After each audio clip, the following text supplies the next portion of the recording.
If you would have told me at any point in 2024 that Alex Pereira could headline a UFC pay-per-view in 2025 and most people just wouldn't care after I got death threats of even daring to say that Ilia Topuria deserved Fighter of the Year over him, I wouldn't even have believed you, because I was getting a million death threats and I was getting a million Shama comments on my TikTok for saying Ilia Topuria deserved to be Fighter of the Year over Alex Pereira. Fast forward to 2025, UFC 320 is in a few days, and like, nobody really seems to care. Like, how do we get to a point where Alex Pereira, Merab, Corey Sandhagen, Patchy Mix, Josh Emmett, Yusuf Zalal, and literally Joe Pyfer, low-key, why did I sneak Joe Pyfer in there? Regardless, Khalil Roundtree, Yuri Prohaska are all in the same card, and it's just like crickets. Genuinely, I asked the question, why does UFC 320 feel so soulless? Why does it feel like no one can care? And I was thinking about this, and I even talked to Luke Thomas about this, right? But what I realized is the UFC set up Alex to fail from the jump. The reason why UFC 320 feels so soulless is because Alex Pereira ended up becoming a victim of his own success. Now listen, most MMA fans are not the smartest people in the world. Like, trust me. However, if there's one thing MMA fans universally are just the highest level intelligence with, is when it comes to industry plans. They can sniff out an industry plant from a mile away. Don't know why that intelligence seems to go out the window with anything else, but regardless, that's just what it is. That's what it is. But before we get into the case with Alex, let's compare him to someone who people call industry plant, Sean O'Malley. Now, Sean O'Malley is a very interesting case, right? Because Sean O'Malley did earn his hype in some ways. I mean, he had the Contender Series moment. He had the look. There was a sense of, I hate to use the word, aura with Sean O'Malley. Now, he had his momentum kind of halted with the whole tainted supplement. Do with that information as you will. I'm not making a judgment call on that one, but just know that happened. Regardless, after he saw the violation, he comes back in. He beats up on a bunch of jobbers, a bunch of jabronis. Okay, cool. Then he has the fight with Pedro Munoz, which, no contest. You know, some funny business goes on. Okay. Sean O'Malley still hasn't earned his way yet. We know that he's good, but we're not saying he's elite yet. Oh, he's fighting Petr Yan? Okay, whoa. He's fighting Petr Yan. Okay. Seems like a lot, but if he can hang in there with Petr Yan, then maybe we're going to find out how good he is. And he wins, but not really. Now, look, I did score the fight for Sean O'Malley at the time. Now, I was a huge Sugar stan. I rock with him a lot. But in hindsight, I think we're all old enough. We've moved past enough to just say he didn't win that fight. But at this point now, Sean O'Malley is put in the worst position possible, but he doesn't realize it yet, right? Gets his shot against Aljo in favorable circumstances, as Aljo basically got bullied by Dana and had a manager who was useless. But Sean O'Malley knocks out Aljo. He's on top of the world. He now feels invincible. He's untouchable. Like, his hype is at an all-time high. But that's the problem. He wasn't standing on a mountain. This man was standing on a house of cards. He fought Chito Vera. And the Chito Vera fight, again, I love Chito, but let's be real. Outside of the little bit of storyline he had with Sean O'Malley with the perennial nerve, whatever it's called, that was it. Chito Vera had no business getting a title shot. And the fans knew what it was. The fans knew that this was like, it was a money grab. It was a cash grab. It just wasn't a significant title defense. It just wasn't. Sean O'Malley did what he needed to do. He beat Chito Vera, but then Merab happened. Merab, who was the clear number one contender, just looming. Now, a lot of it was due to his friendship with Aljo, so didn't get his title shot when he deserved it because he decided to wait out, which respect to Merab. But once Sean O'Malley fought the true number one contender and lost, the rug got pulled out under him. There was nothing for him to stand on at that point. Because while Sean O'Malley did what he needed to do, he beat the people he needed to beat, regardless of the fashion it came in the eyes of the fans, he never truly earned it. That's just what it is. It's the difference between Sean O'Malley and Conor McGregor. Because at the end of the day, say what you want about Conor. You know, listen, the civil courts in Ireland have already said enough about him as is. But one thing I can't deny is that on his rise to the top, even though he's fast-tracked, he earned the wins. He earned it. He got to a certain point that you couldn't delegitimize him. Sean O'Malley won a belt, but most of the fans delegitimize him. Now let's take this all the way back to Alex Pereira. Alex Pereira's house of cards was two things. It was the fact that he was forever attached to Israel Adesanya. And the fact is, his striking ability being so respected and being so high level compared to his peers was actually hindering him. Let me explain. Okay, I don't need to run through a whole summary. I hate when videos do summaries of things that don't really need to be summarized, but I'm going to do a quick run through, okay? We all know Alex Pereira came into the UFC because of the storyline with Izzy. Izzy had cleared out the division. There wasn't really anybody else for him to fight. Okay, you got Alex Pereira who beat that guy one time. So Alex Pereira comes in, beats up on the Greek guy who's like the UFC 5 AI generated fighter that you fight at the beginning of your UFC career. Okay, boom, he beats that guy.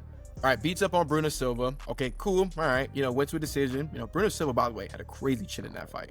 But regardless, then we get Sean Strickland. Now we're like, okay. Now Sean Strickland, the highest ranked guy who stylistically was a favorable matchup for him unless he decided to grapple, which he didn't do that.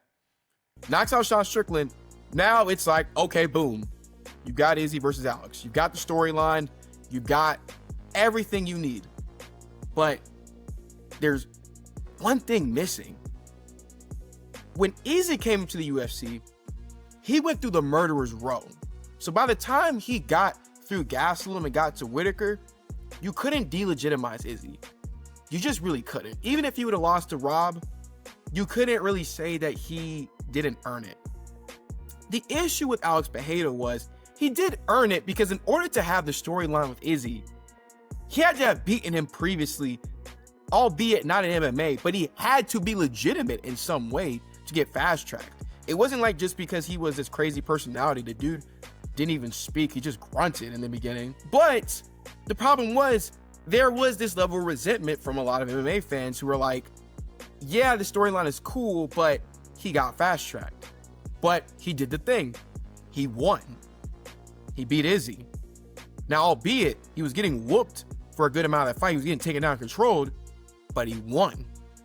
So at that point, he's not sitting on this mountain, he's standing on this house of cards. All right, cool. He's standing on this house of cards. But then what happens the next fight? He went night-night. I was there live for it. Best night of my life. Because I'm a huge Izzy fan. I'm the #1 Izzy fan in the world. Okay, boom. Alex Pereira does the smart thing. He removes himself from Izzy.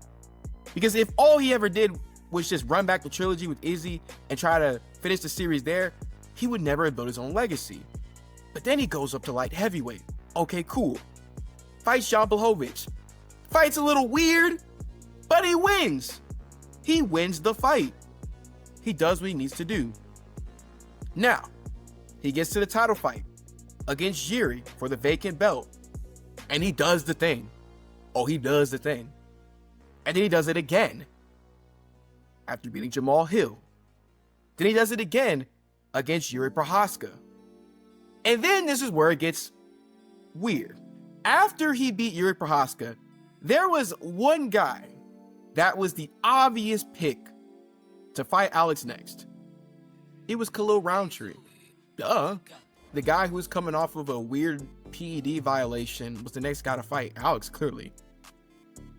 No, it was Magomed Ankalaev.